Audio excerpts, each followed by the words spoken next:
What went wrong? But what went wrong was just stupid wokeness. All right, don't just look at Virginia and New Jersey. Look at Long Island. Look at Buffalo. Look at Minneapolis. Even look at Seattle, Washington. I mean, this defund the police lunacy to take Abraham Lincoln's name off of schools.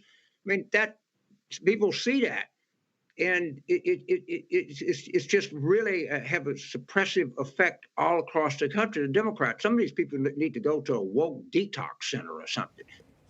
Is he on to something there? Joining us to discuss, Chad Prather, Blaze TV host of the Chad Prather Show and also author of the book, Am I Crazy? An unapologetic patriot takes on the insanity of today's woke world. Chad, thanks for coming on today.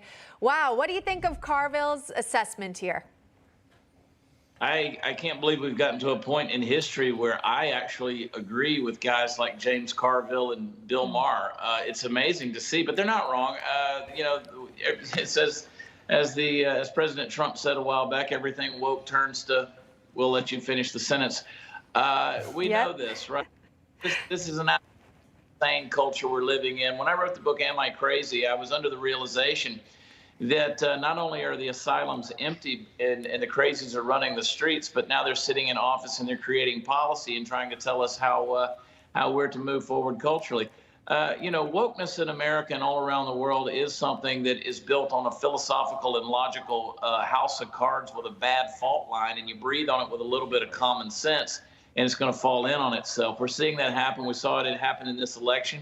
We're going to see it happen in 22 and over again because people are sick and tired of the radicalization being crammed down their throats. Well, we'll see about what's to come. Candace Owens made a point online. She tweeted this out kind of to your point, saying that Democrats went woke against parents in Virginia, and parents won. MLB went woke against Atlanta. Atlanta won. Democrats went woke against the taxpayers in New Jersey, and it isn't looking good. America is tired of woke. Now, as we know in New Jersey, the Democrat did end up on top when it comes to the governor's race, but there were several Republican races in New Jersey where, again, the GOP candidate came out on top here. So what are the takeaways when you look ahead to the next midterm cycle for Republicans? What can they learn from these successful campaigns?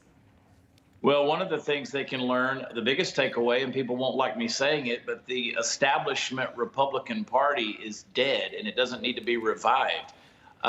People are after true conservatism where government is left out of your life. Government is made smaller again.